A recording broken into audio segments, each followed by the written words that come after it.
All right, hello everybody. Welcome to episode 40 of this dumb show about comics. This is somehow episode 40 of this show where we review comics. That's what this show is all about. It's called Earth's Mightiest Comics, where we talk about some new modern comics that have been releasing around the past week and a half or so from when the episode ends up going on YouTube or Spotify. This week it's kind of a monster week, actually. It's kind of flipping the first week curse that kind of plagues most months. There's a lot of stuff here. There's some, standard stuff like Batman, Birds of Prey, Blue Beetle, Captain America, all that stuff. But then there's also some stuff like, the launching of the new unnamed or Ghost Machine imprint with the unnamed universe being part of that with Geiger, Redcoat, and Rook Exodus. Also the return of the Sacrificers after about a 3-month gap away. But what we're going to be starting with is the new #1 from Marvel of the week. I think this is the only one of those. And that would be Deadpool #1. This is the start of a new Deadpool series. This one is written by Cody Ziegler. The artist is Roger Antonio. So I think we kind of alluded to this in the last episode where I was a little bit unsure about this series because Deadpool, I think, is a character that is very hard to get right. He's very easy to just like stop writing fun and funny and just start writing him very annoyingly. And I think a lot of writers get that balance wrong to where he just becomes just like infuriatingly irritating. And so I think, that balance, it's hard to pull off with a character like Deadpool because he is so jokey and quippy. But I think a lot of writers have a hard time with that. And I don't think they really necessarily get the nuance of the character in the series. However, I think as far as Deadpool issue #1s go, this was about as solid a start as you can probably get. I think this is pretty good. It's not I don't think it's incredible. It is kind of still, it's working to set up the new status quo for Deadpool. Because essentially this picks up an unspecified amount of time after the previous run. So Wade is kind of depressed because he and Valentine seemingly have split up off page. And so, but he is, and I guess they're sharing custody of the symbiote dog, Princess, which, by the way, I was really wondering, because I have read the entirety of the last Deadpool run, so I knew about all this stuff, but you have not, so I was very curious how Princess played, because there's a lot of backstory there with her like being birthed from Wade when he was injected with like a Carnage symbiote, and like it birthed like Cletus Cassidy out of him and also this big symbiote dog. So like how did that feel coming into this without having like that context? How insane did it all seem to you? I mean, right. So I didn't know about the Cletus part, but they like glanced over the fact that like Princess was born from his chest. So I just went, oh, okay, that's an alien thing. All right, it's like alien, like chest burster. Besides that, like I didn't really like kind of like get that confused. I guess I was just like, oh, okay, he has a pet daughter symbiote dog thing. Kind of like I don't know if that's supposed to be kind of left in the air like that, but if it's... She is kind of both his daughter and his dog at the same time. Yeah, so that's why I was like, that really, like, it didn't confuse me, but I was just like, okay, that's kind of... Okay, yeah. It's weird, I guess, but, I'm rolling with it. It's Deadpool. Yeah. Weird, whatever. Yeah, so, I mean, this first issue is essentially just those two going and doing a mission together. They kind of get led on a chase trying to go after and assassinate a time, not a time traveler, like portal hopping person. We don't know, I don't know who this person is, at least. I'm pretty sure this is a new character. But, so we don't really know what their deal was, but then ultimately that dude dies at the hands of the new villain named Death Grip, who seemingly just can do like the touch of death, and it kind of can just like drain their life force, is kind of what it seemed like. And so he has kind of a bit of a fight with Wade, where he learns that Wade can't die, and he's like, oh, very interesting. Finally, somebody who can't die. And then he kind of is like, I'll see you again, and that's kind of where the issue ends. Yeah, I mean, I think like this, I feel like gives more nuance to Wade than he normally has. He's not all jokes all the time in this issue, which I think is it. It's good. I think for that. I think like I could see a criticism of this issue being that it's not funny enough. But I will take this where it's not wall-to-wall jokes as opposed to, a joke every other panel and maybe a third of them land. I think this is a better kind of strategy. I think that's a better written Deadpool than anything, rather than him constantly being just like constantly annoying. Like even that, like I didn't even notice that many fourth wall breaks either. He got like I don't know if two that in was just there, I me. think. Yeah. Yeah, but like I've read some Deadpool things. Yeah, I've read some Deadpool things where it's like every other page, it's just like fourth wall break joke, and I'm just like, God, this is just annoying to read. It's just not fun. Yeah, I think there's more nuance in this portrayal immediately, which I think is a good sign. That's the thing. Going into this run, like I like Cody Ziegler. I like the main other thing I've read of his is his Miles Morales Spider-Man run, but that's really good. And so I was looking though because I wasn't sure how he was gonna handle Wade, and I kind of figured that if this issue could sell me on him writing Wade, I think there's a good shot that I stick with this series for the long run. And I think it did do that. I think like it's a compelling, I think it's a compelling first kind of look into this new status quo for Wade. And I think it works on that level. And I also think the new villain is quite interesting. We don't see much of him, but he seems pretty cool. So, I think that all kind of worked. Again, I don't think it was like the best thing ever. It didn't make me like, oh shit, I can't wait to read the next issue. Yeah. But it did kind of solidify that, like, okay, yeah, I probably will be reading this series for a decent amount of time, unless it kind of really flips around. But if it stays at this quality, I will probably stick with this. So that was kind of what I was looking for in the series, and yeah, that's kind of where it's at for me. No, yeah, I also liked this one quite a bit. I mean, this would be my first like true Deadpool series that I'm reading. Everything else I've read from him has just been like snippets from here and there. So, I mean, I don't know if that's probably why I haven't really enjoyed a Deadpool comic before, even though I actually really enjoy his character in and of itself. But yeah, I thought he was really well written. Not entirely obnoxious, just the right amount. And, like we said, not throwing jokes around like every single time. Like, he was still being like goofy in a sense, like. There's one part where it's he is writing Princess because his legs got chopped off because he jumped through a portal and he closed. So his legs got chopped off, and it was just him writing Princess, them chasing Henry, which is the portaler, I think is what he called it in the actual thing. But yeah, it was just them chasing him and just jumping through portals while he was just like basically telling him just like I'm gonna get you in the end. Like there's no point, like it was just like a silly little panel because it was just like all in one page and it just seemed like they were just hopping back and forth between like one portal. But yeah, I thought the art itself was also really clean, really well drawn, and yeah, I'm looking forward to more. Really am. Hopefully the quality stays the same, or at least the weight is written the same through and through, and it doesn't change too much. But yeah, I gave it an 8. I gave it a 7.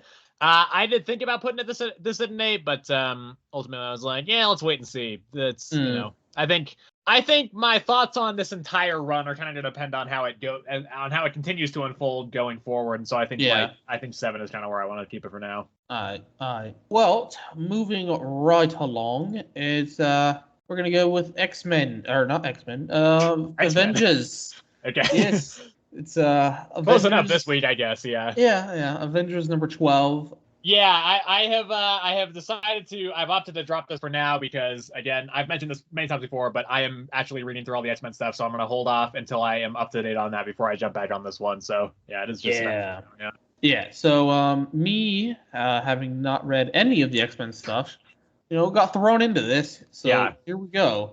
But I mean, I think I know enough to understand kind of what's going on. But this issue starts off with Tony. They're in like a war room, and he's like talking to the rest of the Avengers. He's basically saying like, "Thank you for letting me handle the whole Krakoa business by myself, not interfering. And I'd let you guys know when the time to strike was. And gosh darn it, if this isn't the time. So let's get at it. And yeah, so they go after, I believe, Orcus is the organization, I believe. Yeah, specifically because I remember, I don't know if this is the only reason, but I remember specifically that Tony mentioned that they like basically took his technology and made it into Sentinels, right? Kind of, yeah. It was mostly, I think it was mostly Phelan, who's kind of he's a kind of an upper, he's like an upper middle management guy within Orcus who, yeah, he bought out Stark Industries and then used his tech to make Stark Sentinels. Yeah. So that's a bit more background there. But yeah, so essentially they just go around destroying Orcus like centers and stuff like that, and like freeing mutants and all that stuff. All the while it's in like Orcus like main command, I'll just call it. I don't know exactly where they were, but it was MODOK on like a hologram. And he was talking to 3D Man. Huh. Okay, interesting. Yeah, apparently 3D Man was like supposed to like know the Avengers and stuff like that, and like basically predict their moves and like stop them in their tracks. And Mogok wasn't happy that he's like failing his job, but 3D Man was just like, "You're not letting me do my job. You're not like giving me anything to be able to do. Like, just not giving me the resources to be able to stop them." And so, it's just a lot of this issue is just action sequences of, the Avengers, which I know we've had our problems with the Avengers beforehand, them being like always separated and stuff like that. And while this one, it's less separated because they kind of split themselves into teams, like halves. So as Tony called it, there was the Mighty Avengers, and then there was the Secret Avengers. So the Mighty Avengers. Should I guess who's who? All right, yeah. Let's see if you can guess who's who. Okay, Thor's on the Mighty Avengers, obviously. Okay. I'm gonna go ahead and say Carol is on the Mighty Avengers as well. Yeah. And then I'm gonna say, okay. I'm gonna say Wanda and Vision are both on the Mighty Avengers. Okay. And then Secret Avengers, I'm gonna go Iron Man, Cap, and Black Panther. Okay. You were almost right. Switch Iron Man and Wanda. Okay. And then you would have had it right. Yeah. Gotcha. Yeah. So, but yeah, it was the Secret Avengers was Cap, Black Panther, and then Wanda, and they infiltrated one base while the others infiltrated a different one. And at the end, I think if I remember correctly, at the end they eventually just like met up and stuff like that. It was just to split their resources, to take down more bases at once. That's all it was. But towards the end, for some reason, Carol like switches with this other person, Yuna. I guess that's something they have to read her Captain Marvel comic for. Oh, that was right. That was an editor note in there. So yeah. I don't really understand why that's happening, but that's a thing that happens. So but yeah, and so Yuna is on the Impossible City while the rest of the Avengers is down on Earth. And basically 3D Man's final plan was to right, because they were the Avengers were like teleporting all the mutants up to the Impossible City, to like rescue them. And so what 3D Man did is essentially send a whole like crap ton of Star Sentinels up to the Impossible City. And so that's kind of where it left off. Like Unit being like the Avengers, you guys have to come back right now, and then just the spread of or the just the image of a bunch of Stark Sentinels going up to the Impossible City. And so yeah, I mean, as far as Avengers comics go, this one is actually pretty good. Like I like that we got more teamwork, at least for once. They weren't like all doing their own thing. There was actually like kind of it was a lot less strategic talk, and there was a bit of like banter in there too.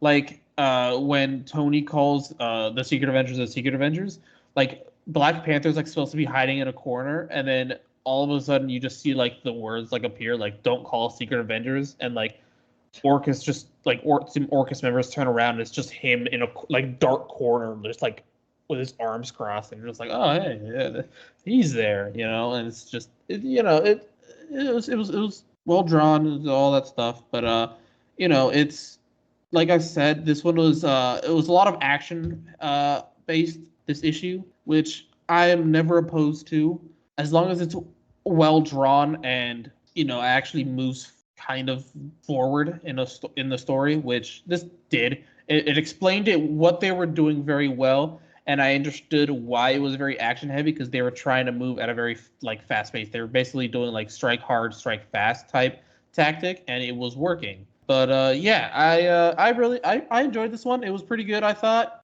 and so yeah, I gave it an 8.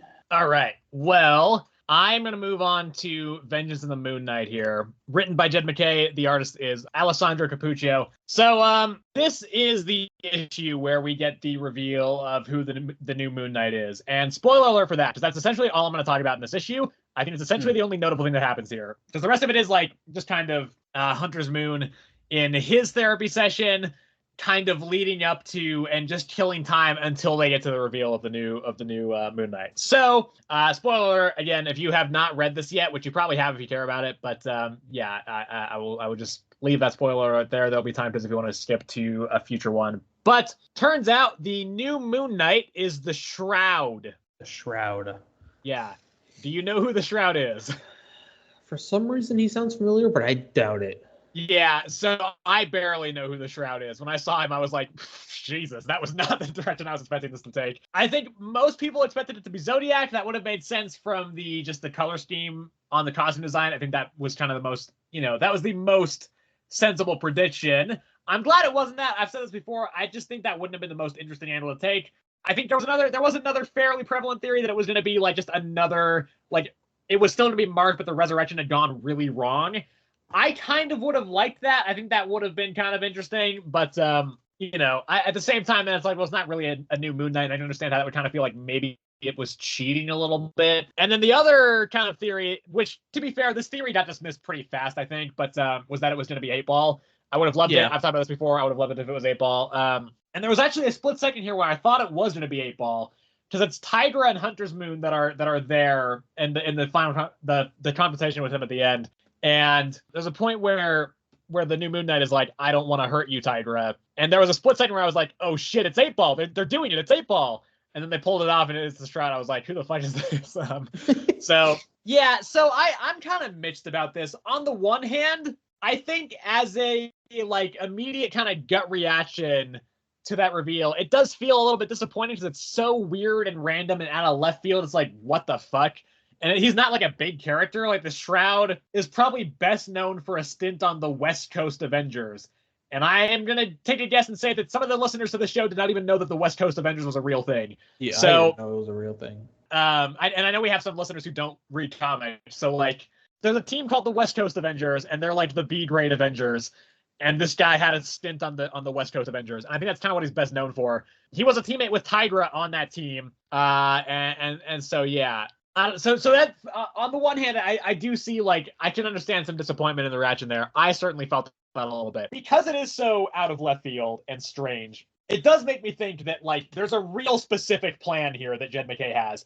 And I think that's interesting because, right, like if it was just like if it was somebody that everybody was expecting it to be, then you could get the sense that it's like, well, maybe editorial kind of wanted it this way. And, maybe there was some, it may not, it kind of be maybe a more generic kind of story or whatever. But because the choice is so strange, I do feel like Jed MacKay has a very solid, or at least very specific plan he wants to enact with this character. Because otherwise, why the fuck would you bring him out? So from that end, I am interested, but I think in the moment, and combined with the fact that the rest of this issue was kind of just building up to that reveal, just made me think that this issue was not kind of amazing, and I didn't think the reveal was immediately great. I am interested to see where this goes. However, because of Blood Hunt next month, this being a tie into that, I will be dropping off of this until I get up to date on everything, pre-Blood Hunt. So I'll be dropping off of Moon Knight for a couple issues. Right as Sebastian is jumping on to Moon Knight for those same few issues. Yeah. But so I think this could go in some very interesting directions.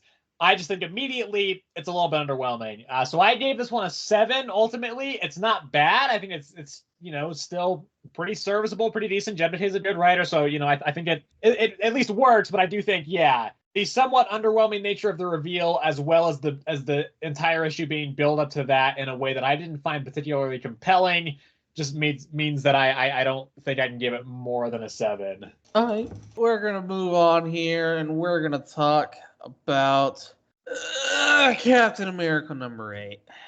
Okay, this is Captain America #8 here. Why'd you sound like an NPC there? Okay. let's learn about Captain America #8. Okay, so this is Captain America #8, as mentioned, written by J. Michael Straczynski, and the artist is Carlos Magno. So this picks up right from the end of the last issue. A big part of it is just kind of a fight with the forces of death. Yes. That's like the first half, and it's fine enough. It's good enough. It's it works. It's it's serviceable. I think where this gets pretty interesting is once Death himself shows up. Yes. Because he does show up a little bit, and he has kind of a conversation with both Life and Captain America. And so, it's very much like the way this kind of works is because both Life and Death, these versions of them, their true forms are not able to be viewed by mortals, because if they are, they'll essentially just like blow up and, die. So Life in the last issue kind of upgraded Cap's shield and made it crystal so that he could kind of look through that. It's kind of like the Medusa and the reflection of the shield kind of thing from where you can look through that and you can view that version of their form that way without actually seeing him kind of unfiltered just with his own eyes, which would kill him. So they pop up. They kind of have a dialogue. Death is kind of like, why don't you just like help me, destroy this world and we can build a new one and everything. We got a lot of that information in the last issue. But then I think what gets really interesting is Death and Captain America are there, and Cap's doing his whole like steel resolve, like he's just not backing down. And then Death is like, okay, I'm going to show you a vision of your death. And so he shows Cap a vision of right before his death. And I found this just really fascinating and like full of this sense of foreboding. I think it was really kind of eerie. I think this whole part was really effectively implemented where he's talking to some people there. He seems to be in some kind of war ground. The battleground is scorched. It's like there's red dust flying everywhere. It's this kind of apocalyptic scene. He's there. He's making kind of a last stand, which is a really cool last stand, by the way. His dialogue there, I think, works really well. Yes, it works really well. He's essentially like, and he's talking. He's like, he notices something in his arm, and he's like, "Oh shit, I'm about to die." And he's talking about how in the past, which is the present, again, kind of bringing back that whole like, at this time I'm being born, at this time I'm fighting here, at this time I'm dying. This thread that's been kind of pulled throughout the series. So he's there in the past and he's in the future rather, and he's talking about this part that's happening where he's actually talking to Death, and he's saying how he made a mistake in that instant, and now because of that he's about to die in this section, and he's seen this scene before, and he's like, years ago I saw this, and Life was trying to tell me not to believe Death in this instance, and that's and he's kind of saying this, and we see this before, by the way. We see the whole like Life telling him not to believe in everything, so we see that flash forward, and then we hear that other side of it, so we're like, oh shit, like this is the back and forth there, I think, is really, really effective. And so then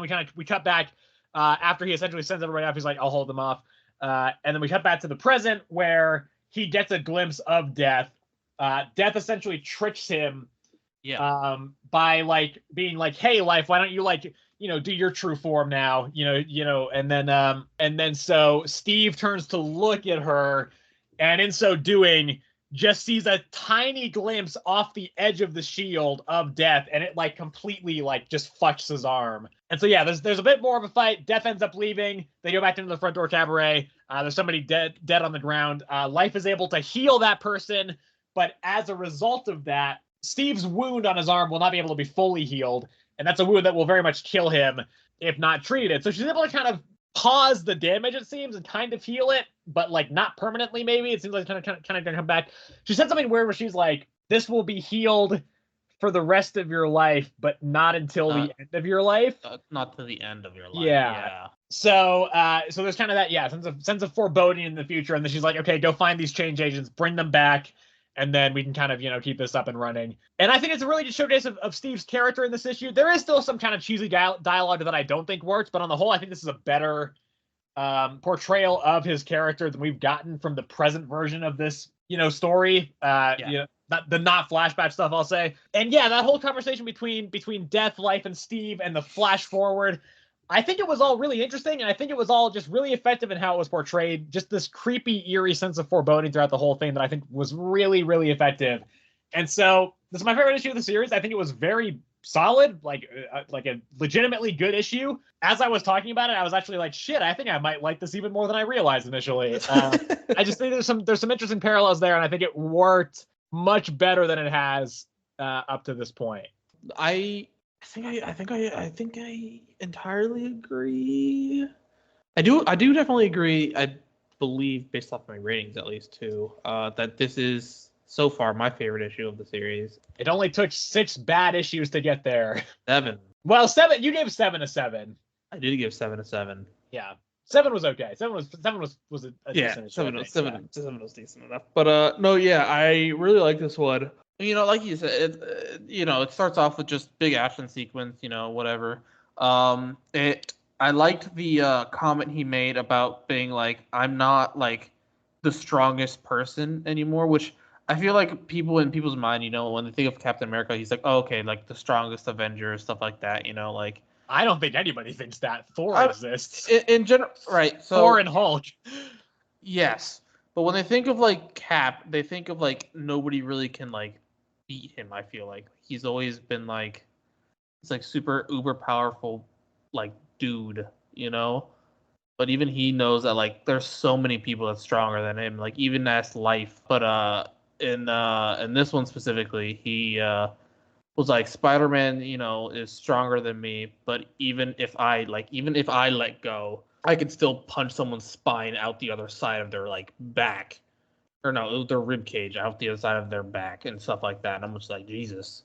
And so like against these demons, he doesn't have to hold back, so he just like lets loose entirely. And then that whole tidbit with death as well was also really interesting, especially that whole flashback bit made a huge sense of foreboding. But then at the same time, towards the end of it, you have to sometimes like you possibly have to think that like, was it all true? Because at the end of it, he was like, oh, I got you, because he got like Cap caught the sliver of death. So part of me wants to think like maybe it was just like a ruse to like let Cap's guard down, but then part of me also wants to think like, okay, maybe this is like 100% true, and it's like this huge sense of foreboding that we're gonna see possibly towards the end of this arc, or I don't know. But see, okay, here's my take on that. I think because we saw that Life's dialogue in that flash forward before she said it in the past, I am positive that we will see that scene again in this run. I don't think it'll be this arc. I think this will be kind of like it'll build up to this over the course of the run. Yeah. And then, like, he obviously will not die, and if he does, it won't be permanent. But I'm positive we will see that scene again later on. Yeah, I mean, death is never permanent, apparently. To anybody who doesn't know, the rule for comics is if they die and you don't see their body, they're not dead. And if you die and they do see and you do see their body, they're still probably not dead. They're probably just not dead. I mean, we could be wrong. Maybe. They'll never kill off Captain America, though. He's too much of a staple character. Yeah, not forever. Like they've killed him before, but they will always bring him back. Yeah, always bring him back. But yeah, I thought this whole issue was really good. I liked, especially like it's like you said, his character in this one seems just a lot better than the first arc, in my opinion. I don't know if it was just because we kept switching back and forth, but I don't know. I just feel like he's been written better in this issue. Yeah, the first arc I did feel like he was written really well in the past, like flashback stuff, but the present day stuff felt real weird. Yeah, and like this one seems more like, nice Steve, like even towards like as he was leaving the cabaret and stuff, like I think it was the ticket dude who was like, you enjoy the show, and Steve was just like, yep, loved it, as he was leaving, when it wasn't really a show. He fought against the forces of evil. He did see a show for like a while there, and then Life was like, come on backstage and let me tell you about this ancient war, and then fight the war for me. Another thing I learned, this man is a Libra. Yeah, I didn't know that either. Yeah. I don't know shit about astrology, though, so that doesn't really mean much to me. I have no idea. I just know I'm a Libra, too, so... Okay. There you go. Yeah, I mean, I don't know. I'm definitely liking this arc a lot more than the previous arc, enough to the point where I am choosing to pull this one. Yeah, that means I have to make you read other shit for once. It is true. He makes it. Yeah. But yeah, I gave it a 7. I gave it an 8. Okay, let's move along to Blue Beetle. This is Blue Beetle number 8, written by Josh Trujillo. The artist is Adrian Gutierrez. So this picks up after the last issue. So essentially, Roma, who is the green beetle, Natita, has now gotten rid of her beetle via Victoria Cord, who has gotten rid of it for her. Yes. So there's that, and kind of the rest of the Beatles kind of dealing with that. And then there's a bit of Jaime kind of dealing with the Kaji killing the Blood Scarab. We do get a little bit of that. We get him talking to the I don't know what their species is called, but but the green like bug people kind of. Yes. So he talks to them kind of about it a little bit, and essentially it's like when he activates like the special power armors. Legato. Yeah, but they do also say that there's more than one. There's more than just the Legato. Yes, he hasn't unlocked. He doesn't know them yet, but he knows they. Yeah. So whenever he activates those, it kind of creates a more intense emotional bond between him and Kaji, and so it makes it kind of harder for them to they need to kind of be more in tune with each other in order for them to actually cooperate, and so that's kind of why Kaji ended up killing Blood Scarab, and then so that's kind of that front, and then Roma ends up leaving town back to Bloodhaven. And then the other part is Victoria Cord kind of unveils a new technology based off of Roma's Scarab, and it's called something. It's not listed. It's oh gosh, it starts with a P. It does start with a P. Pinnacle. Pinnacle. Yes. So yeah, she unveils the new Pinnacle technology. And then some dude busts in. I don't remember that dude's name either. Throb but Master or something. His name is not Throb Master. Jesus Christ. Oh my God. That's maybe the most not safe for work thing we've ever had on this. It started with the T. Did it? I don't know for sure that it did. Pretty sure it started with a T.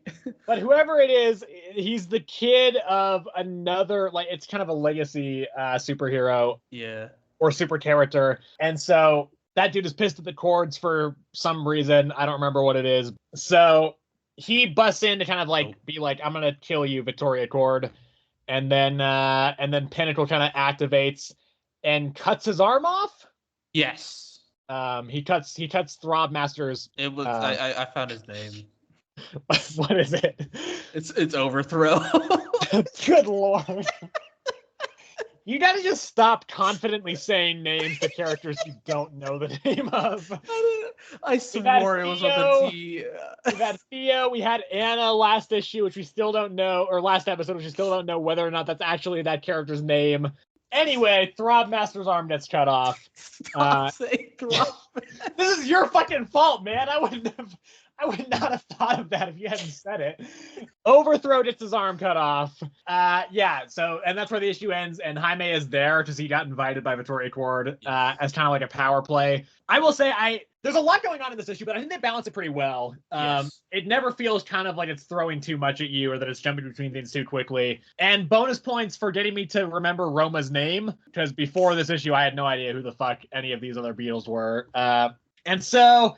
yeah, I think, and I like that we're kind of jumping back and exploring some more of the ramifications of Jaime killing Javier. I do think, I kind of wish that we spent a little bit more time. It feels like he's kind of moving past it kind of quick. And I get that, like, this is kind of this feels like a more, like, family-friendly series. So I get they may not want to spend too much time on the emotional ramifications and trauma of, Jaime accidentally killing somebody. But I think that'd be interesting to explore more of, and I think just the fact that they seem to be brushing over it a little bit, they do more to address it in this issue, and I do appreciate that. But I do think they can do a little bit to kind of continue exploring that. And, Pinnacle could be cool. Yeah, that's I think most all of what I have to say on it. I don't know, I think it was decent. Still, this series is just kind of consistently sitting in the it's pretty good but not amazing territory, and I think this issue continues that. Yeah. I will give this one props as well. Like you said, it's definitely kind of everywhere. Or not everywhere, but they tackle a lot this issue, but it doesn't feel like a lot. Like it flows very, very smoothly. which, got to give them props for that because not a lot of comics can do that very well. And yeah, I think I don't know. I feel like rich people and their AI robots. I feel like at some point we've learned not to make big robots and Have we though? I don't know if I not think in the real backfire. world that may not actually be true either. Yeah, I mean, literally in the press conference of this one, they were like, "What's gonna stop this guy from doing bad things?" And she's like, "It's got a self-destruct thing. It's fine." And he lasered a dude's arm off, which, based off the art, she clearly didn't even know was gonna happen. So we'll see how she handles that next issue, if at all, and we'll see if Jaime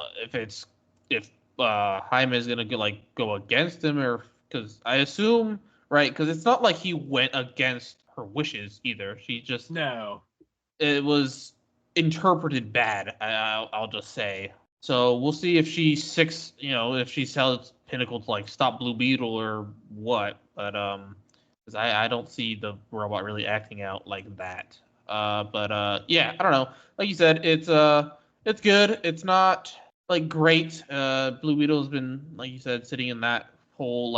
It's good enough to keep reading. It keeps it interesting, stuff like that. But it hasn't been blowing my socks off or anything. So, yeah, I don't know. I gave it a 7. I gave it a 7 as well. Let's get some of these indie ones out the way here. Let's go with Void Rivals. Okay, so this is Void Rivals number 8, written by Robert Kirkman. The artist is Lorenzo De Felici. So I was pretty high on the last issue. I thought that was a really good one. Yes, you were. Yes. Yeah, I think the introduction of Proximus was very cool. I don't think this is as good. And I do think this series is fine. It's decent enough, but it is by far and away, I think this is still definitely the worst series in the Energon universe right now. And that's not, again, I'm not even saying that's a reflection on the quality of this. It's just that the other stuff is so good, and I think this is weaker than that. There's stuff here that I think was excellent. I think the first maybe third of the issue was fantastic, where we're seeing a bit of backstory of Celilla. It turns out that Proximus is probably her brother. That's kind of the big implication here. Who they were kind of separated from their parents, not separated, their mom straight up sold both of them to become warriors for the Zertonian army for food, I guess, is what she got in return. And so we don't really know what happened in between because it cuts off pretty quick, but we see them together kind of being ready to be trained as soldiers. And Celilla, I think, is mostly the same, it seems like, but Proximus, obviously, some shit went down. I hope we find out more about that because I think that could be really interesting. And then it cuts. It's a really effective part. There's that little flashback, and it cuts to Celilla just staring out at the kind of the exclusion zone, I think is what it's called. And I think it's really chilling. Just kind of the implication, you get the sense immediately, oh, that's her brother. And she's like, I just remember there's one person they could send. And then it cuts to Proximus on the bike, and there's no dial, it's just a page, and it's great drawing, and it's I think it's a really effective whole sequence there. Again, just solidifying that Celilla is very interesting, but Dark is still pissing me the fuck off, man. He's annoying as shit. I don't like him. His just his hero complex and his just incessant optimism is just driving me crazy. There's a point here where, because most of the rest of this issue is a big fight with Proximus. Yes. And there's a point where Celilla's go. Just I'll hold him off. Just go and get this information to the Agorians. And he's like, no, I will not leave you behind. And I'm like, you fucking idiot. You need to get that information over there. Otherwise, and I guess it's, to be fair, I guess from his point of view also, it would be a more effective argument if they were both there to show we are the same. Because if he just shows up and they're like, hey, and he's like, hey, yo, mad shit, everybody, the Zertonians are actually just the same as us. It would be pretty easy to dismiss that. But if she was actually there, I think it would be a different story. But still, I'm like, you fucking dumbass. So they do manage to, they don't win against Proximus, but they kind of manage to kind of fend him off a little bit. And then after kind of the big, the dust storm clears and everything, Dart goes and finds Celilla just very, very impaled on a spear. Yes, her own spear. Yeah. So that was a good cliffhanger. They better not kill her off because she's the only thing keeping me at all engaged in this series right now. I swear to God, if we just have to fucking deal with Darek and nobody else, I'm just gonna lose my shit. Dark android. Yeah, so because I think like Darek, his role felt more prominent here again than in 7, and so I just was like, fuck off. I was hoping you were less annoying, but you're not. You're still fucking annoying. So I think the first third was strong enough to carry it. I think the cliffhanger was strong, but Yeah. yeah, I don't think the fight with Proximus was that good though. Was the other thing. I think it was okay, but not amazing. Yeah, I was gonna mention that, like, yeah, they built Proximus up to be like this huge big ordeal, like, and you know, he was, because they really didn't really do anything against him, but like the fight scene itself still was kind of a bit underwhelming. Like, so Lila, like, amazing, she's like, you know, been bred for war, stuff like that, bred a warrior, so she knows how to fight, but Darek is useless, bro.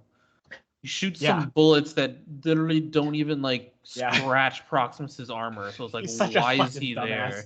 I hate him so much. Like, it's so pointless. Like, Handroid was more useful because he was able to distract Proximus, so Lily could like impale him, which even that didn't even like really seem to like affect him that much. But yeah, you know, it's, you know, I was a bit underwhelmed with the fight, I won't lie.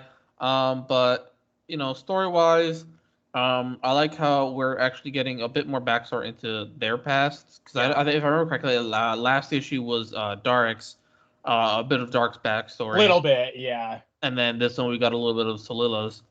So yeah, so it's kind of nice that we're actually diving into theirs a bit by bit, and it's not just like, I like how it's bit by bit and not just like a full blown like just issue just based on their backstory. It keeps some of the mystery alive, you know, and it doesn't bore us to death. So, you know, that's good. But yeah, big cliffhanger with Solila being impaled. You know, I don't see her dying from this. No, there's no way. Yeah, they would be crazy to kill her off right now. They definitely would be. It's definitely a severe injury, but I don't see her specifically dying from this. Yeah. I think they could easily, they'll patch her up, and you know, it'll definitely slow them down and stuff like that. But I don't know. We'll see. But yeah, I don't know. I gave it a 7. I give it a 7 too. It does look like the Transformer stuff is gonna come back into play here. Yes. In the next couple issues. We got Springer on the cover of both of the next 2 issues, so presumably he'll play a pretty big role there. That's probably going to be the first like main prominent appearance of a Transformer in this series. We got in bits and pieces, but I think this is going to be the kind of most main prominent one. So yeah, I give it a 7 too. Again, like, I thought about giving this a 6. I do think like the middle part is not great, but I do think the start and the end were pretty strong. So I'm gonna keep it at a 7 for now. Yeah. Let's do Batman. Let's do Batman now. This is Batman number 146, written by Chip Zdarsky. Main artist is Jorge Jimenez. There is also a backup story here. Same writer, but Michelle Bandini is the artist. This does it kind of strangely though, because the backup is actually before the main story. Yeah. So, okay, I was fully expecting to let off another long ass rant about how this arc is too long. They should just, you know, I'm sick of Failsafe and Zur and all that stuff. Yep. That stuff still holds true to an extent. I mean, I do still stand by the fact that this story has gone on for too long. For whatever reason, I felt it less here. I think it might be because, the first issue of this arc was last month, and that was right after Joker Year One. We had gotten 3 issues of Batman in a row. 1 week off, then Batman was back, and it was back with Zur and Failsafe. Yeah. And I think I was just like Batmaned out a little bit at that point, and just that, I think that exacerbated my feelings on that. I think having the month in between did help partially, and I think also you can feel that this is starting to kind of ramp up and probably wrap up. I think you can feel that here. The other thing is, we get kind of a lot of answers as to what's been going on. This wraps up, specifically the backup story, which is in front of the main story, ties up a lot of loose ends, essentially saying, like, the Joker was kind of behind everything. Yeah. And to an extent, I fucking hate that. Conceptually, I don't love that idea. But I think it was executed well enough for that. I think the ways that he was kind of pulling the strings in the background, it was fine. You know, I don't mind that. And I think the answers were satisfying enough. So while conceptually, don't love that. I do think like whatever, it worked well enough in context. And this is the rest of this issue. The main part is kind of Bruce escaping from Blackgate. He kind of ends up starting a riot there. Well, not him so much. It was Punchline and Joker who started the riot, I guess. Yeah. But so, and that's the thing. I feel like there's more like also like good classic Batman moments here, where all the other villains step out, and he's like, by my count, I count 76 people. 76 to 1, and it's just a close up of his face. His fists are up. He's shirtless. He's just had the mask on. You have the classic hairy chested Batman, and he's just like, I like those odds. And then he's just like, he kind of intimidates everybody in there. And I think like that kind of stuff, that's good Batman writing. Yeah. And I think that's kind of been absent. So like those kind of moments worked for me, I think. I also just like, I think Batman works best when he's kind of on the back foot and not like he has all the gadgets to just do whatever the fuck he wants. And that's very much where he is right now. So I think that worked quite well from a character perspective. The other part is Zur in Failsafe's body has kind of taken on Damian as like the Robin of Zur-En-Awe, essentially. And they're going around just going fucking nuts. They're just like, they're not killing anybody yet, but they are going full out. On all the villains of Gotham. And so you have kind of there's a little bit of also of the rest of the Bat family, and Superman even kind of gets involved in it, where he's like, everybody's like, what the fuck is going on? Are you Bruce? Dick kind of gets it more or less right, where he's like, we know he's been dealing with Zur, so like Zur is in there, or at least influencing this in some fashion. But so they kind of there's some confrontation between Zur and the rest of the Bat family. Even Damian gets a little bit unsure at the end. Yeah, you could kind of, it was kind of building up. Yeah. So here's the thing. I do still stand by the fact that this story has gone on too long. It is stretched for sure. And I think it is really a bummer that this has kind of taken up so much of this run, because again, I love Trips with RC. I think you can do some really, great stuff and cool, unique ideas. Again, though, having said that, all the issues, all the arcs that are not focused on this are the ones that I don't like so far, which is kind of a bummer. But I think like, at least with that, like if you have kind of separate arcs, I like Chips at RC enough to be like, well, I may not like this arc, but the next one might be really good. And so, I would have liked him to kind of be able to experiment and play around with that, some stuff, some more. And who knows, maybe once the Zur failsafe stuff is wrapped over, he'll still have more of his run to go.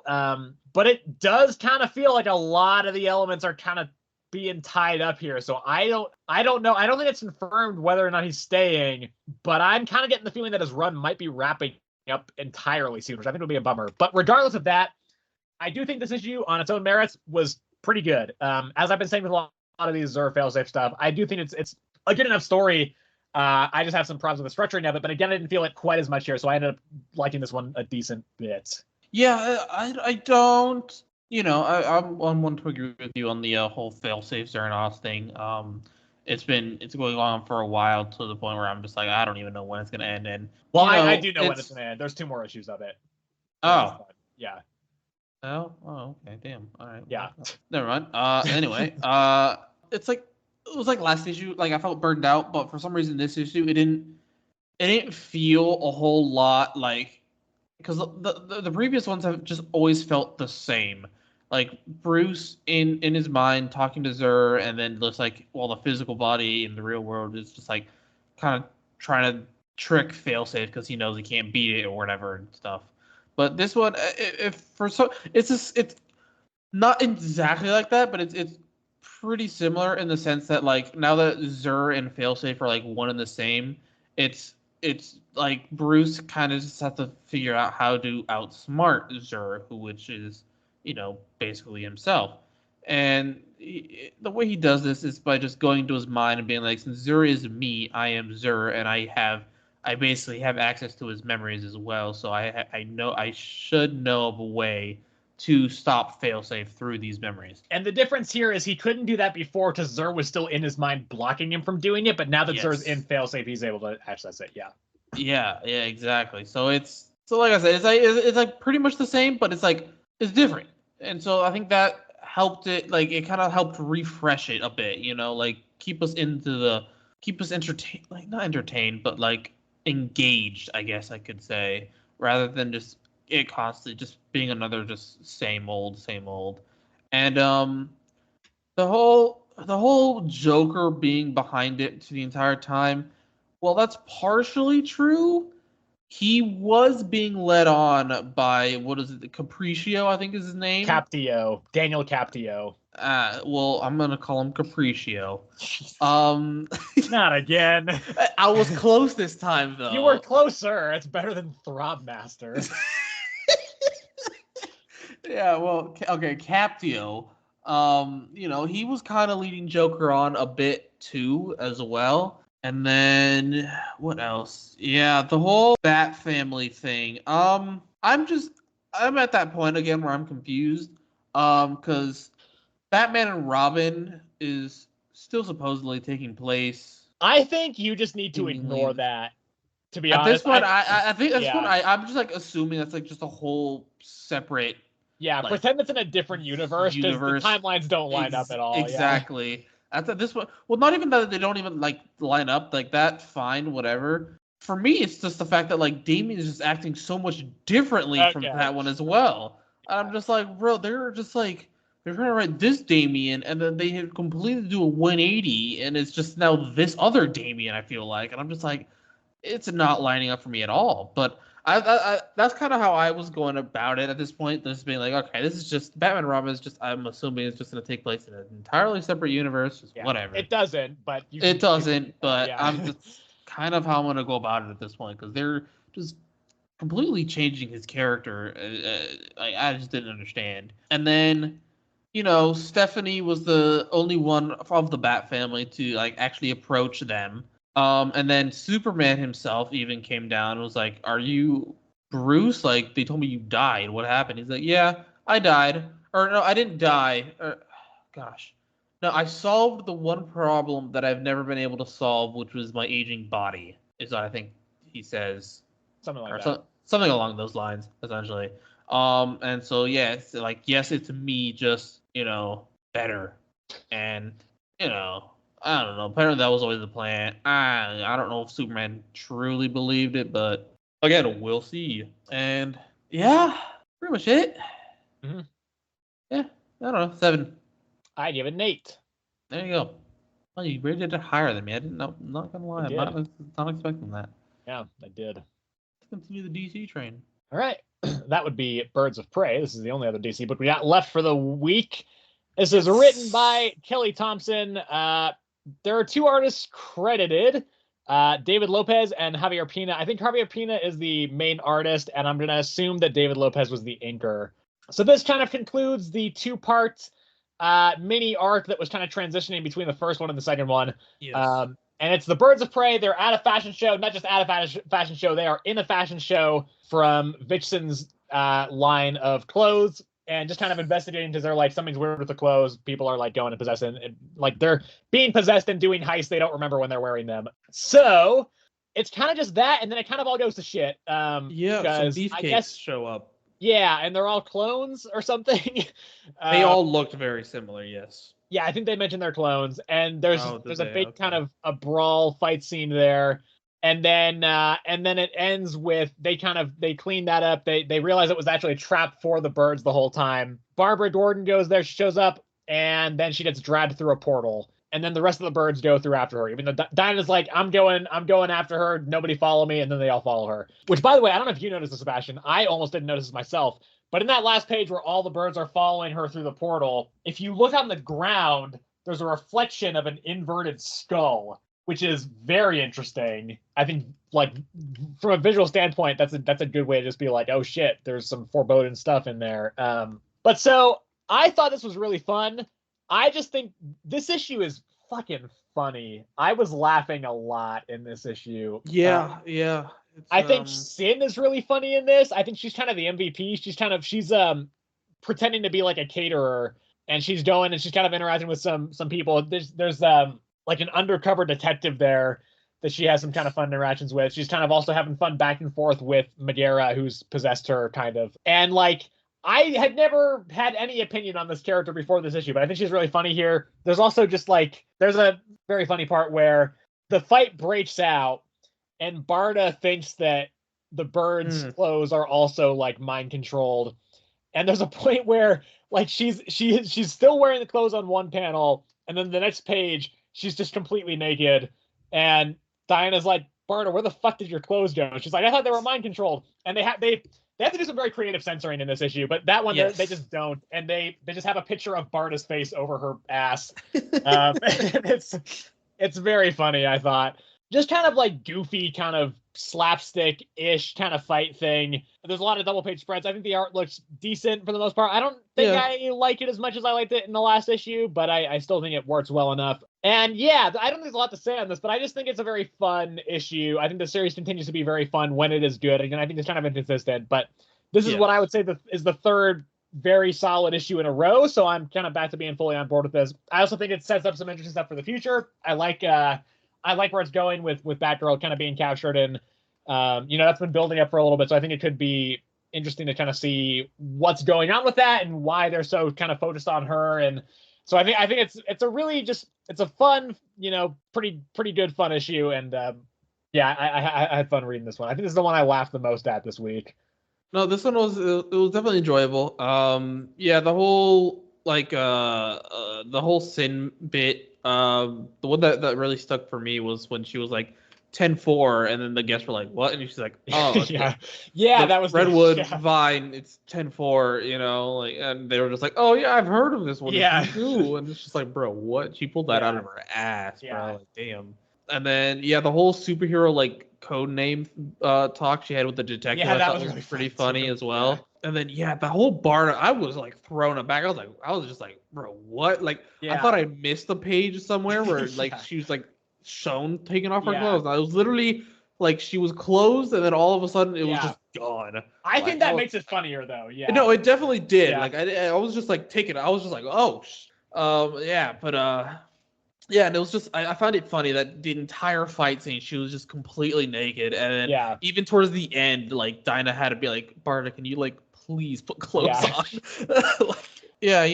Barbara getting sucked into a portal or whatever. I don't know. That was very, very see-through, I guess I should say. We saw that coming, I feel like. It's still an enjoyable read in my opinion. And so I gave it a 7. I gave it an 8. Another 8.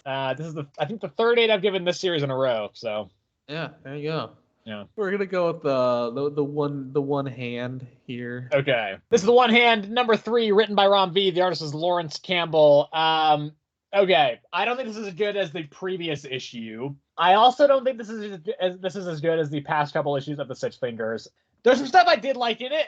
It starts off with Ari going to visit Odell Watts, who was the second one-hand killer. So they have a pretty creepy conversation. Odell Watts kind of is giving Ari some clues. He seems like he knows more about what's going on here than he's maybe been letting on. Well, I mean, he was assuming, right, because based off those 6 fingers, it definitely seems like the killer seems to get possessed. Right. Yeah. In a sense. So I'm assuming he was also possessed. He definitely knows more than he's letting on. Okay. Yeah. So after that conversation, Ari just goes and he's trying to find the sex robot again. And that's the part where I was not as interested. I kind of was zoning out a little bit there. I think, it wasn't super compelling, that whole section. And then also after okay, so when Ari goes to visit Odell, he gets stabbed as he's leaving, and essentially that leads to everybody else who Ari works for being like, what the fuck were you thinking? You are no longer gonna be actually taking point on this, and you are on suspension, and then just retire now essentially, and do not come anywhere near this again. So he does not listen, obviously, and then he's on the phone with his partner, former partner, because he's, again, no longer officially working with them. And so he ends up going to the hospital where Odell Watts is, because he didn't die, but he was hospitalized. And then he goes in there, and Odell is dead, and he got 6-fingered. God, that sounds dirty. I'm gonna rephrase that. We're going back into the not safe for work territory. He got killed by the 6 fingers. He was 6-fingered by the Throb Master. Good lord. So yeah, and it's a probably the most brutal death so far. Yeah. I mean, because I feel like none of the other ones we've really seen. Yeah, I feel not like. really. Because, So, I mean, you don't expect it. It kind of comes out of Yeah. nowhere, right? Because he's just walking and walking, and then all of a sudden you just see, like, a pile of essentially red mush and then a Yeah. head. It's a on double top page of spread that. too, so it's a big fucking panel. Yeah. They do not So leave any details out. Yeah. it kind of slaps you right there in the face. You're just like, oh, Yeah. Jesus, wow, okay. Yeah. We probably see Johannes for just a second. I think that's his silhouette at a certain point right before that, like going into the room. But here's the thing with this, and I think this is both a good thing and a not great thing. After reading this, my main thought was, okay, that was decent, but I'm much more interested to see how that takes place from the other side of it in the next issue of the Six Fingers.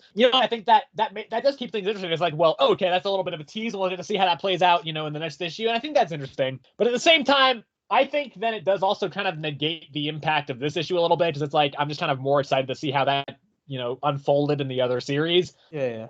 As it stands, I think this issue is solid, but I definitely think it's a step down from both Six Fingers issues, and I think it's a step down from the last issue. I liked it better than the first issue of this series, I think. But yeah, outside of that conversation between Ari and Odell Watts, and outside of that ending sequence where Watts ends up dying, I just kind of was not that interested in this one, ultimately.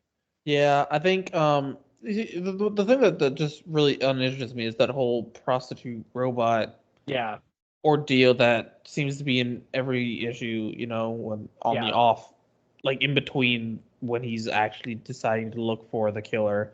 It seems like it might be connected, but I assume so if if they keep bringing it back, But it is still like right now, it's like it does kind of feel momentum interrupting, yeah. Yeah, exactly. So I'm sure, hopefully, it's not just that.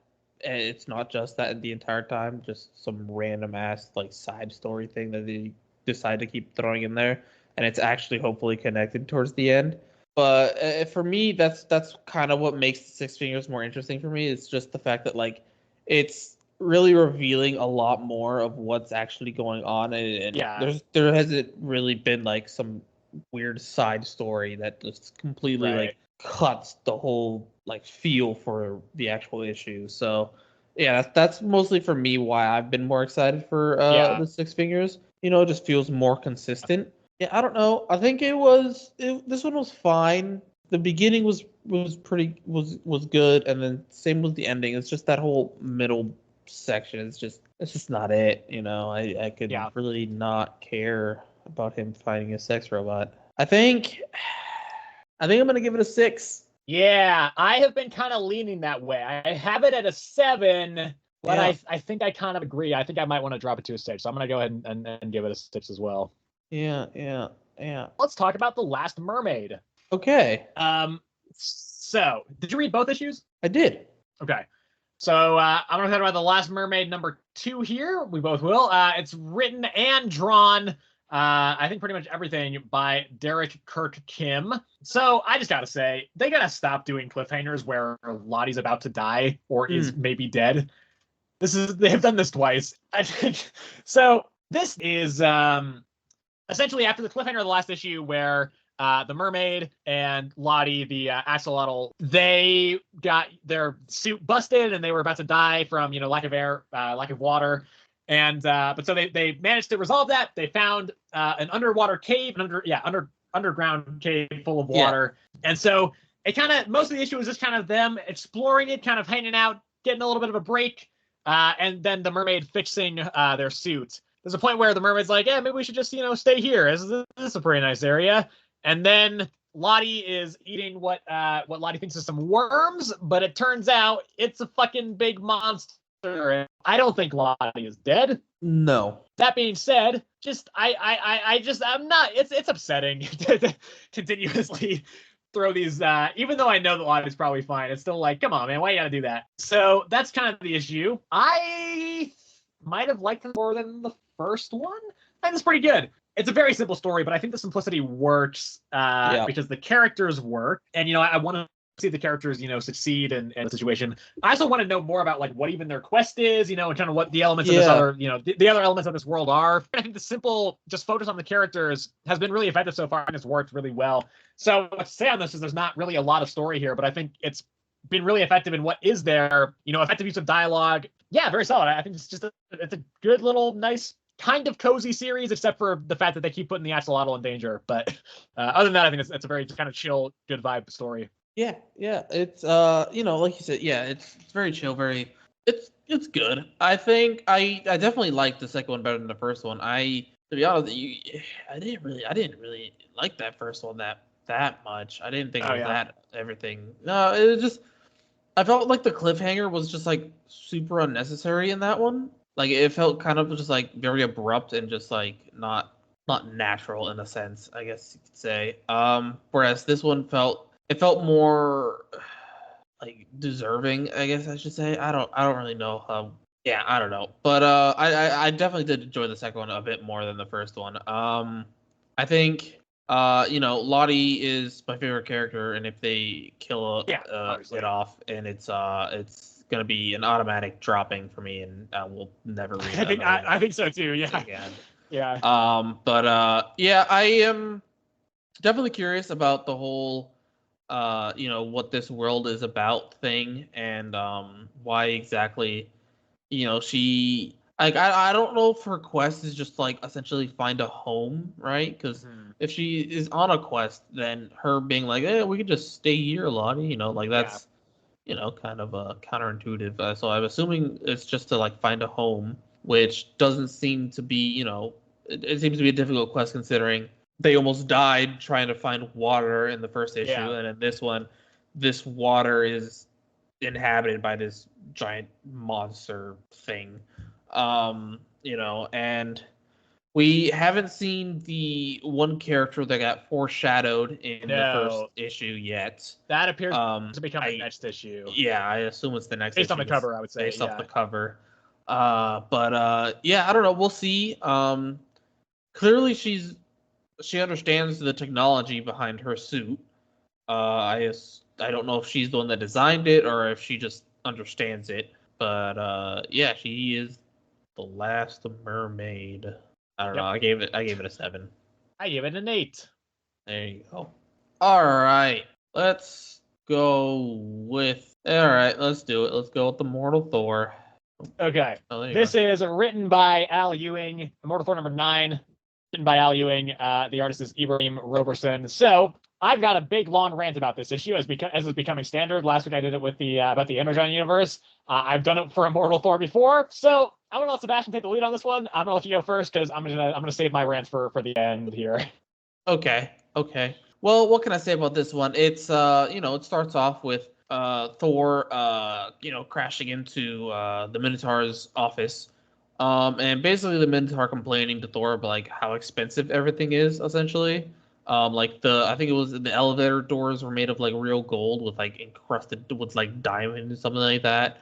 And then his desk was like some really expensive wood or something like that. I don't remember the exact wood, but it was something that Thor was like, all right, now it's matchsticks. But essentially it's they basically just have like a big at first it was just a big talk between the two of them and like basically why the Minotaur has like doomed humanity essentially. And he gave like a couple like fake answers, and the real simple answer was that he just likes the money that it brings essentially. So his plan is to basically build a big dome, and the highest paying people essentially could just live in the dome, and they will be the only ones that survive. A big thing about this whole issue was that Thor was immediately cast into an illusion, and the thing was that he felt it. Like he felt, I don't remember the exact words he used, but like it like shook him. Essentially, I think is what it did.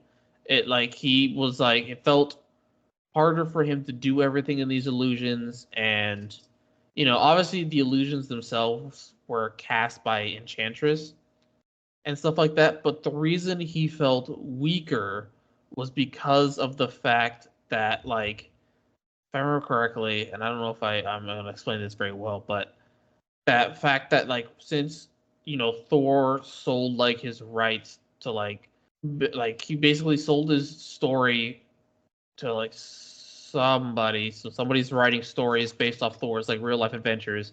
Yeah, And the so, implication is like he sold the rights to Marvel and they've been just doing it. yeah. So I think now we know in this universe from our old show that Stan Lee and Jack Kirby exist in this universe, and they were writing like Fantastic Four comics. I'm assuming it was just kind of like that.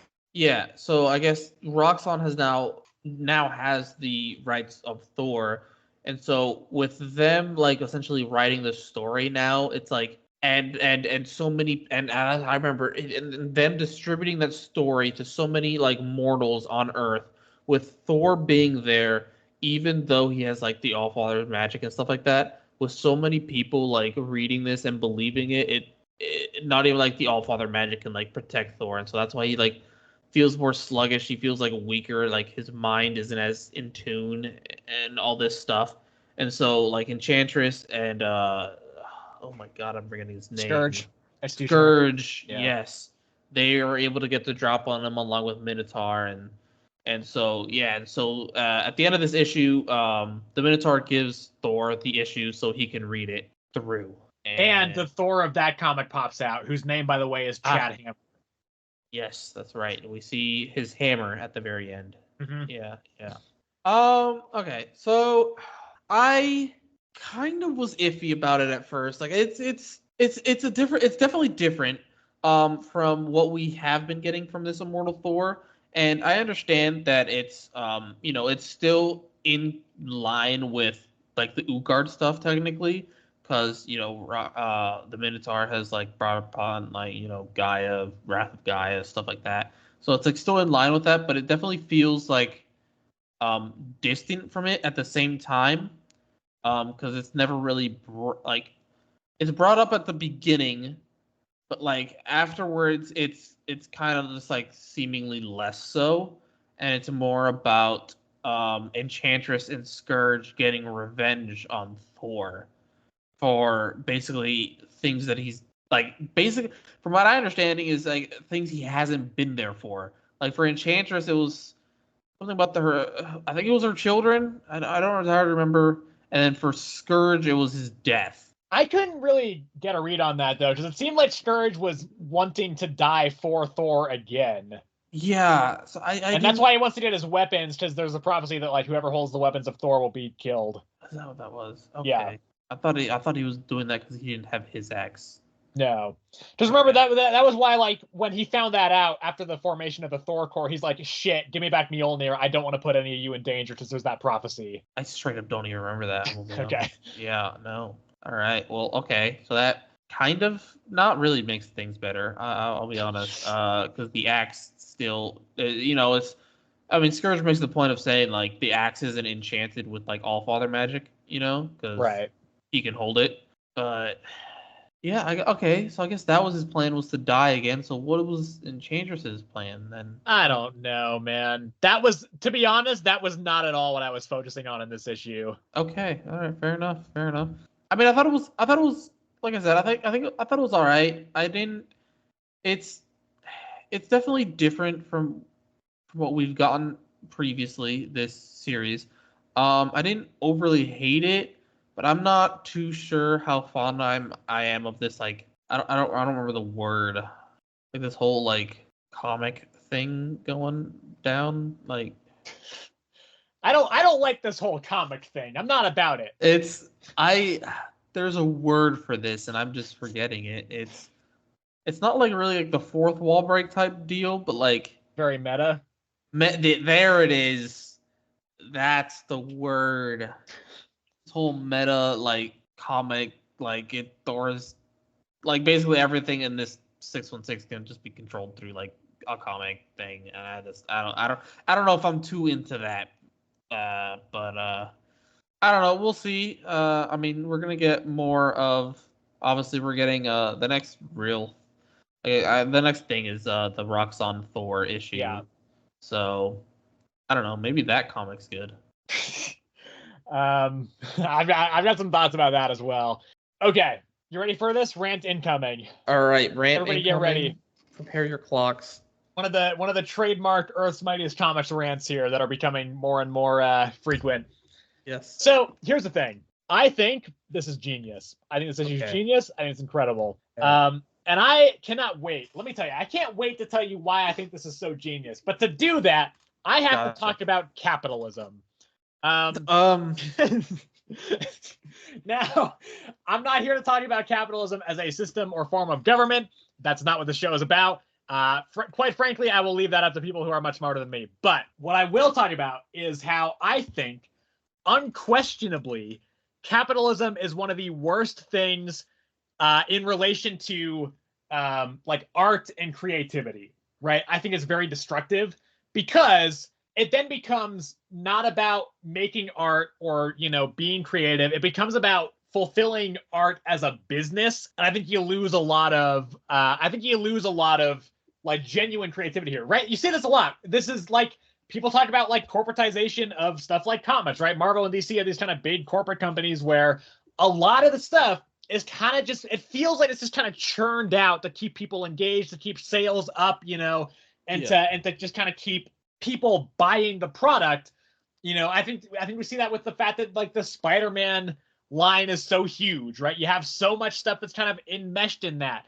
And I think Marvel is oftentimes like deliberately playing that as kind of like this fear of missing out thing, where if you don't read all the Spider-Man books, you may not understand some of the, you know, the inner workings of the main Spider-Man book, right? Or the same thing with like the X-Men stuff. You know, you see this with films where obviously like films are, it's harder for them to take risks on something when every movie costs $300 fucking million, right? And that's not, that's just production and development costs. That's not even marketing, right? That's a whole different story. So, you know, they're incentivized to just do these, you know, familiar IP stuff that everybody knows and try and just, you know, make it as bland as possible and not go, you know, any kind of specifically not commit to any direction because they want to bring everybody in. And so they don't want to, you know, they don't want to make a movie for just a specific audience because then they won't get as much money back. And because, you know, they have to because it's so much money. Same thing with fucking the games industry right now is fucking awful at this.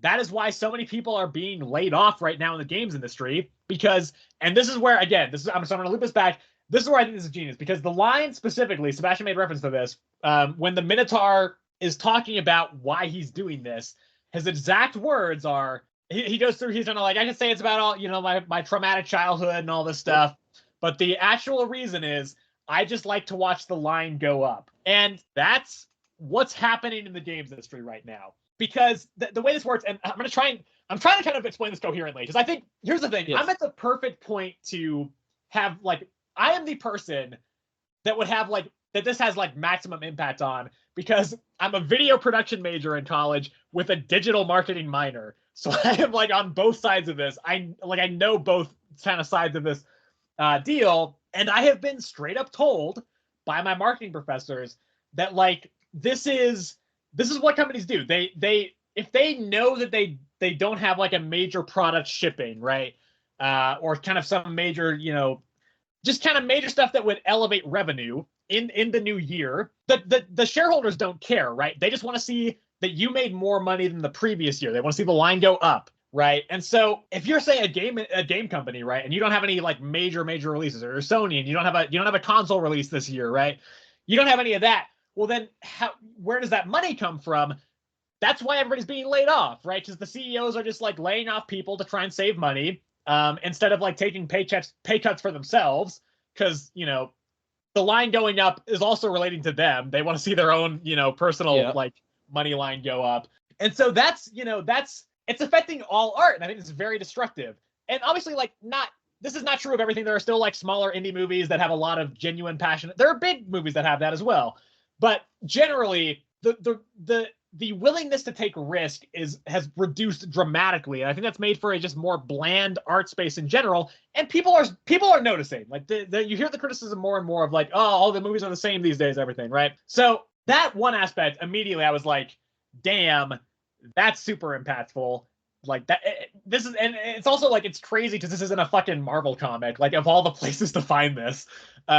And then so the other line, which I think is the other part that made me elevate this, or that elevated this for me, is a little bit later when the Minotaur is saying, like, he's on the Thor and he's like, art, I never liked the word, I prefer the term content. And as somebody, we are technically in the content creation space. I fucking hate the word content. Like, I fucking hate it with a passion. It's so vague. It's such this like nebulous term that just ends up meaning nothing. And generally, like, content, they say content, but there's no content, right? A lot of content has no substance. It's just there to, again, just keep people like aware of your existence. And again, like, you look at fucking all the MCU shit of the past like 3 years, 2 years, that's exactly what that is. It's just meaningless content that they're, continuing to push out on a cycle to just, keep shareholders happy. Something's always, there's always a new project around the corner, and just to keep people engaged. When in reality, it's kind of having the opposite effect. I think when you just think of art like content, then you get the overflooding, the flooding of the market to the point where it just all becomes meaningless. And I think it's just super destructive for just the concept of art. I think, that's how you get this just, very homogenized version of movies, TV, comics, music even. So yeah, between those two lines, and I liked the issue outside of that. I think it was a very solid issue. I was really enjoying the issue besides that. But I was thinking like it was at a 9 for me for a while. But ultimately, those two lines I thought were so impactful. And, as somebody we breathe comics on this show. I watch a lot of movies. We watch TV. Like, this stuff, this kind of art form, this kind of creativity has been very foundational in my life. So to just, have that side of it expressed here in this comic, combined with the fact that it is getting so homogenized and corporatized, I just felt very visceral, strong emotions when reading that stuff. And ultimately, that's what separates a 9 from a 10 for me.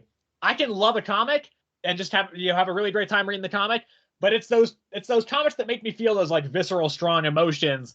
That's the ones that I end up giving 10s. And so I felt that with this. I just think those two lines in particular, I was just like, shit, Al Ewing gets what's wrong with a lot of corporate entertainment right now. And I think the way he expressed it was very effective. So ultimately, yeah, rant over. I gave it a 10. I thought it was great. Okay. All right. Well, there we go. Did I review it? I don't remember. You didn't score it. I gave it an 8. There you go. All right. And I think that was at least 6 minutes of me ranting. It might have been 8, so that's the clock count. That'll get edited down a little bit, I think. But it's all staying in. Anywho, okay. Let's move on to the Sacrificers. We're going the Sacrificers. This is the Sacrificers number 7. Written by Rick Remender. The artist is Max Fiumara. So here's the thing with this issue. It's good. However, I don't know how I feel about this issue as the start of an arc. I think as a middle chapter, I would maybe feel a little bit differently about this, but as it stands, there's not a lot of kind of advancement of the plot. Because it's kind of focused on, it's broken up into 2 parts here. The first third is this kind of apocalyptic scene where we see what Luna's death has done to the world. And there's like this massive flood. And so the people of the city are they're praying for their god to come down and save the city. What I thought was interesting about that was by far my favorite part of the issue. I just think seeing what happened, the result of Luna's death was really interesting. I think it was well drawn. I think it was just a really effective sequence showing the apocalyptic nature. And I think this sequence gives more nuance to the gods in a couple ways. First of all, obviously we as people are inclined to be like, well, yeah, they obviously should not be sacrificing people, and they still shouldn't, but you then see what happens when they're gone, and it's a lot of death, ultimately. And the other thing is, we do see, because the god does answer, and the god kind of does seem to care about the city and the people in it at least a little bit.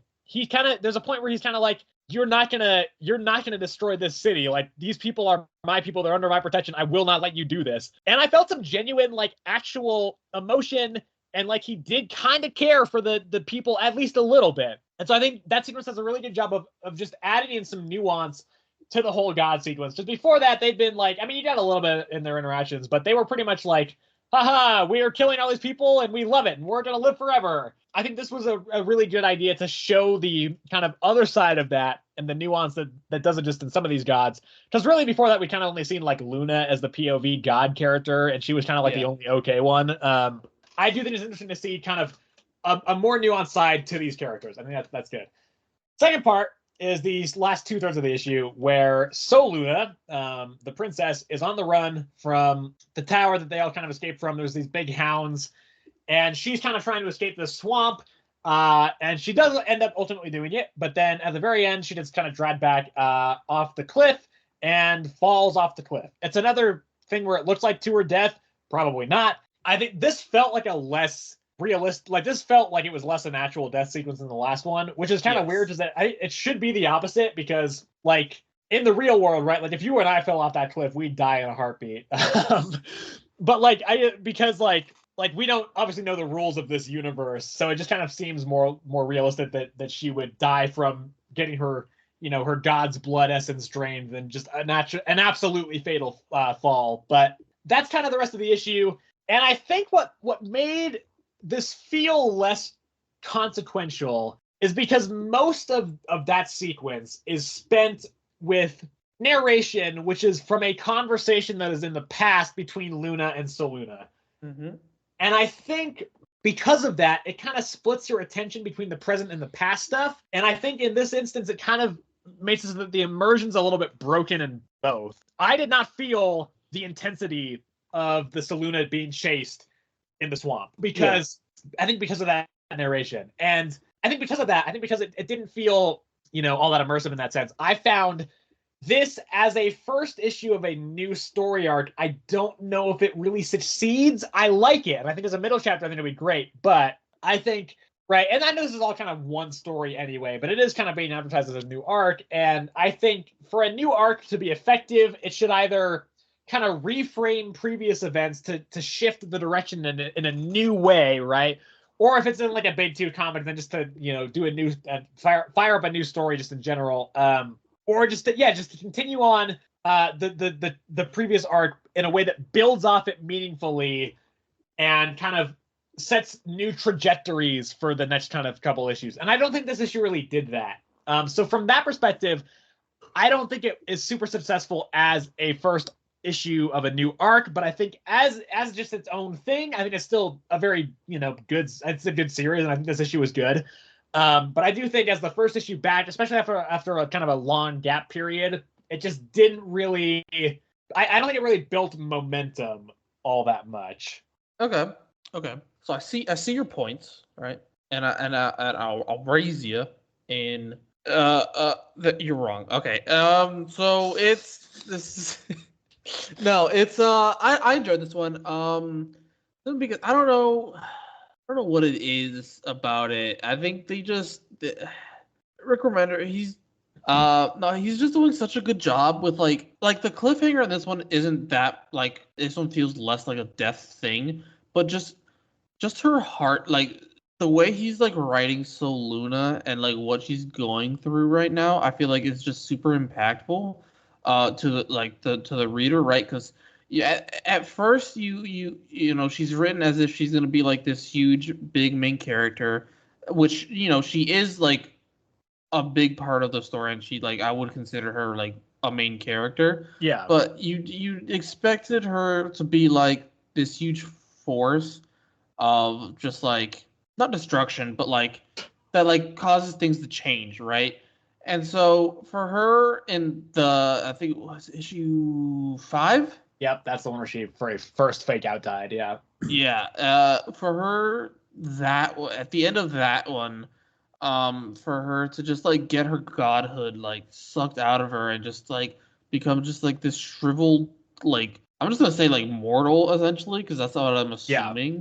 Just and then in issue number 6, for her, like, her mom to die when seemingly she seemed like pretty close to her mom, at least more so than her father, which she doesn't really agree with, it seems like to me. And then just her get chased around by these dogs, and just like for her to be fearing for her life, like honestly, like I feel like the first time in her life, and then to just be attacked by like this weird goo thing that seemingly again just possibly kills her. I don't know. Just everything about her whole story is just really getting to me. And then the beginning part as well was really good. It took me a second to realize that the whole water, like the whole waves and like them getting flooded was the cause of Luna's death. Since it had been so long, I had kind of forgotten about that whole part. But I eventually got it when I like saw like kind of like the giant tsunami and stuff like that. I was like, this is this thing. Okay. But regardless, I still am really enjoying this series. It's one of my favorite series right now. Yeah, I just gave it a 9. I give it an 8. My last point about this, I was wondering, because the last issue kind of ended quite hopefully with Pigeon going off and being all buffed to go and kill the gods. So I was wondering if it would like keep going with that kind of more hopeful tone, or if it would bring it right back to the more bleak stuff. And it's bleak. So it's bleak, yes. Pigeon's not even in this. He's on the cover of the next issue, so we might get kind of the more hopeful angle of it next issue.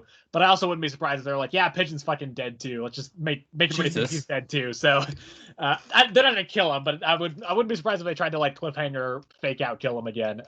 Yeah. So yeah, but I give it an 8. I still like the series a lot, and I think it's very interesting. But I just do think, it didn't build momentum in a way that really got me super pumped immediately. Gotcha. All right, well then moving on.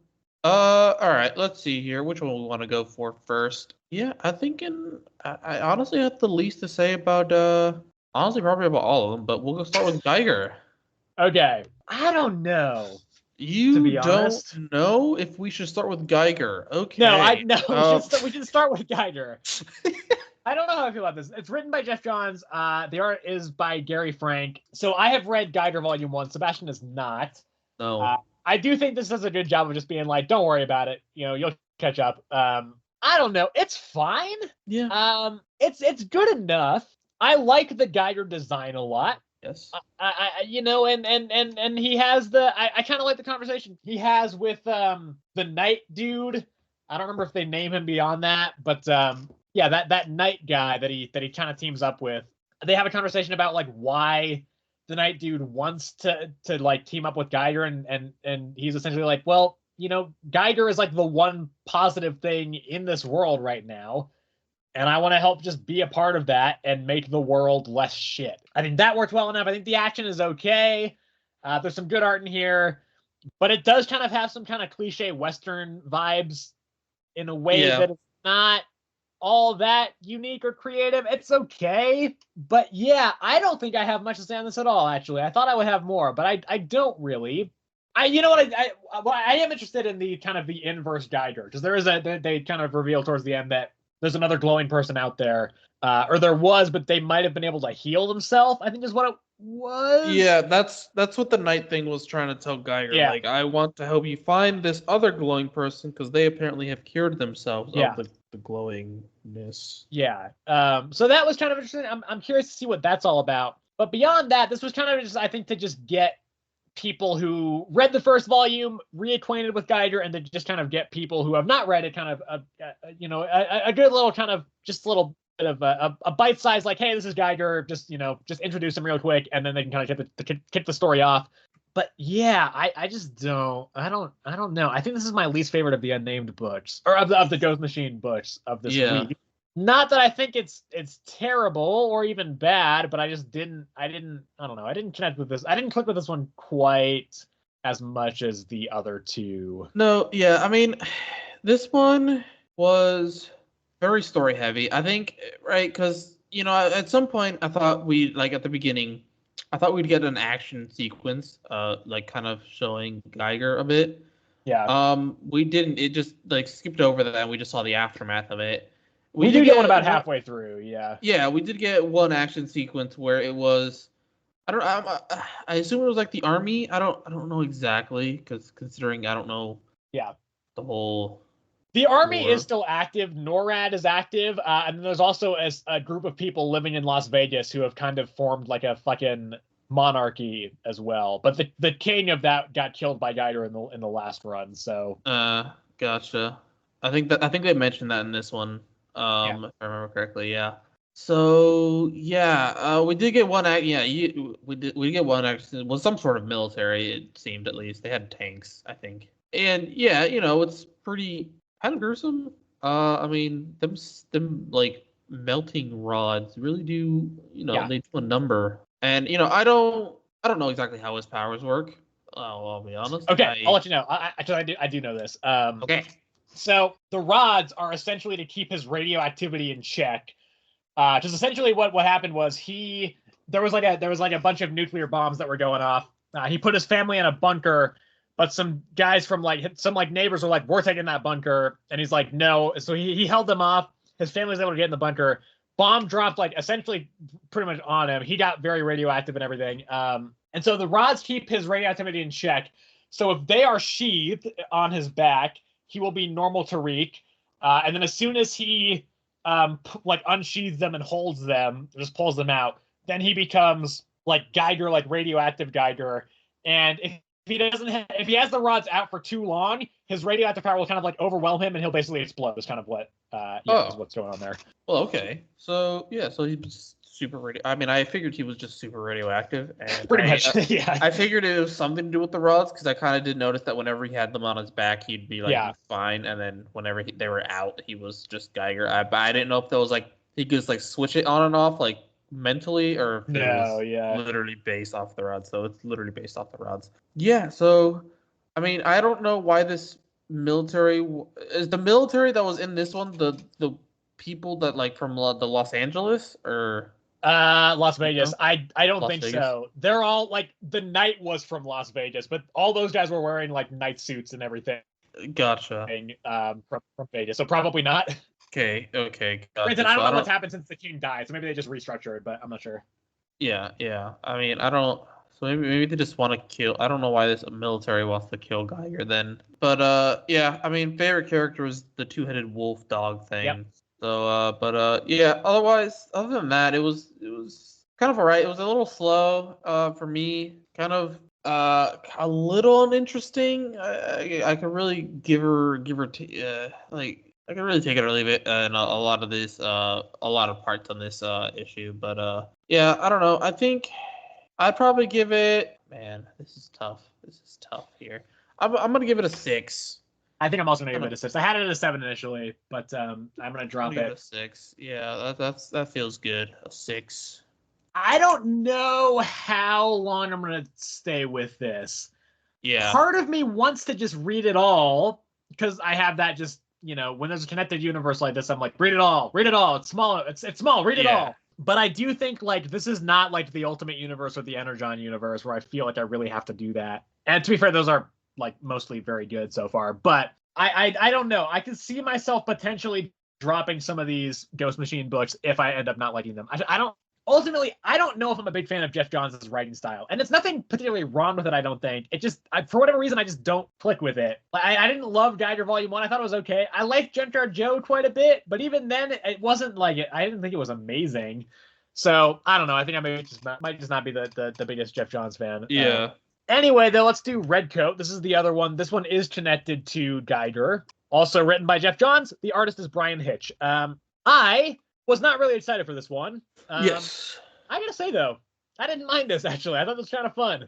It's a bit bizarre. It's a bit weird, the part where they find Ben Franklin sacrificing himself to a satanic cult. Yeah. It's just I don't know what's going on there. But I think it's fun. I think my concern was that Redcoat, Simon is his name, was just going to be Tony Stark, but he's British and he was in the Revolutionary War and he's immortal. And he kind of is.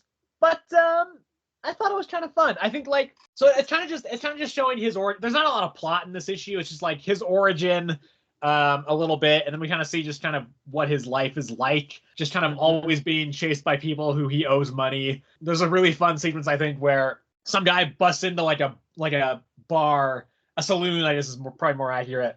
Where Redcoat is, and Simon is like, here we go again. I don't know this guy specifically, but I know how this always goes. And it's kind of like a quick montage where it shows different people holding him at gunpoint, and one of them's like, "You killed my mom," and this other guy's like, you killed my brother. And then it cuts the present moment that he's in. He's like, here we go. And this guy's like, you killed my favorite cousin. I just think it's a fun little kind of montage playing with the editing style there, if you will. So I think that was fun. And then at the end, he meets young Albert Einstein, and there's some guys who are like, we're going to kill you, Redcoat, or something. And then that's kind of it. So, I mean, like, this is the one that I was most pleasantly surprised by, because I did not think I was going to like this one that much. But I thought it was pretty fun, actually. I didn't mind this one. Just kind of a fun little, fun little origin story with, I think, a central character that is also quite fun.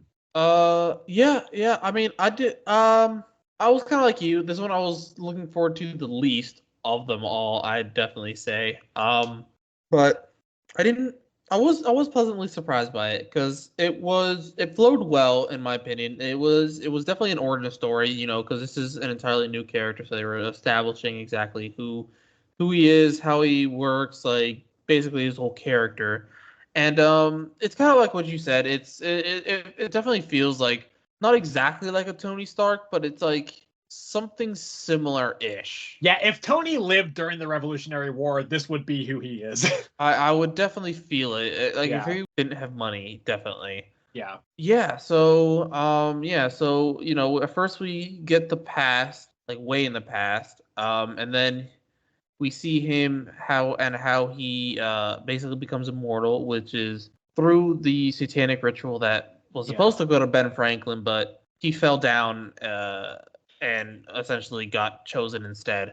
And so so he can't, like, he can die, just not, he doesn't stay dead. Yeah, he usually resurrects after about 12 hours or 24 hours. I think it's 24. It's 24 hours most, like basically all the time, except for sometimes it's less. Every now and then. Yeah. Sometimes it's more. Yeah. But yeah, usually it's around 24 hours that he comes back to life. But besides that, that was really all that was established. I mean, it was entertaining. It was definitely entertaining, more so than Geiger, because Geiger felt just like super heavy for some reason. Yeah. But this one definitely it flowed well enough, and it was entertaining. So I gave it a 7. I gave it a 7 as well. And that would bring us to the final issue of the episode, that being Rook Exodus #1, also written by Jeff Johns. The artist is Jason Fabok. So I do think this is the best of the three. It is. Here's the thing. I think, because again, this one does not really do much in terms of plot. It is mostly just building out the world. And I think the world building is very good. I immediately think this world is very interesting. I think, the different, because it's essentially a while back, a bunch of rich people left Earth because global warming had kind of destroyed it. And so they came to this other new planet with the kind of promise that there was a kind of a climate machine. I think it's the World Engine is what it's called. Yes. Which would regulate the climate, so it was essentially perfect, clean water, clean air all the time, and they would just have kind of this paradise on this planet. And so they brought a bunch of other kind of people to help kind of run the place, and these people all got kind of animal masks where they could kind of control the animals when they were wearing them. That whatever specific type of animal that they have the mask of, right? So the main character has crows. There's one here that has pigs. There's like big boars. There's one that has bears, kind of so on and so forth. But the world engine failed. All the rich people left. They left all the workers who had kind of been hired to help them just on the planet, and these cities just kind of become abandoned. And so it follows the main character, Rook, trying to build a rocket to get himself off the planet, and kind of follows him. He meets up with his other friend who's the big pig boar guy. And then that guy ends up getting killed by the big bear guy. So kind of that's kind of the main gist of the story. Again, so I don't think like the plot, I don't think was that immediately fascinating or enthralling or anything, but I do think that the world building is pretty fantastic. I think the concepts are cool here. There's some great art of like these big abandoned cities in this world that's kind of, it's not hit the point of absolute decay, but it's getting there. You can see kind of the foliage fading and all the kind of paradise elements just being removed as the world engine fails and kind of more and more of the climate reverts to this kind of wasteland. And so I think that was interesting. The characters I don't think are particularly engaging yet. They're all kind of dry cardboard cutouts, I think, as of this point. Yeah. But I think the world building was strong enough to carry this first issue to the point where I do think this is the strongest of the Ghost Machine books this week, quite handily. Yeah. This one was, this of the three, this one was the one I was looking forward to the most. It definitely seemed the most interesting, and yeah, I was right. It was definitely the most interesting. Like you said, the world building, they did a great job of it, and they did a great job of explaining what exactly went down and how they ended up here. Which is, like you said, the world was, it was overpopulated, global warming, there wasn't enough food, it was just a whole bunch of things, and so this, rich companies like, all right, promise of a new world, and at first, the main character wasn't gonna go, but essentially his farm burned down, and so he sold it to the company for so they could make a launch platform. And so he decided, with essentially because of that he's just gonna might as well take advantage and just go and see this new planet like they promised and stuff. So, but world ended failed. They dipped out, said they'd be back, and lo and behold, guess what? They never came back. So post-apocalyptic world that kind of with technology advancements because of the times and stuff like that. And so story-wise, it was definitely entertaining. We got some snippets of some past stuff here and there. Not about the world itself, but about the main character. Like I mentioned, his farm and stuff, just growing up as a child. He grew up on a farm and stuff like that. We met two other characters, kind of.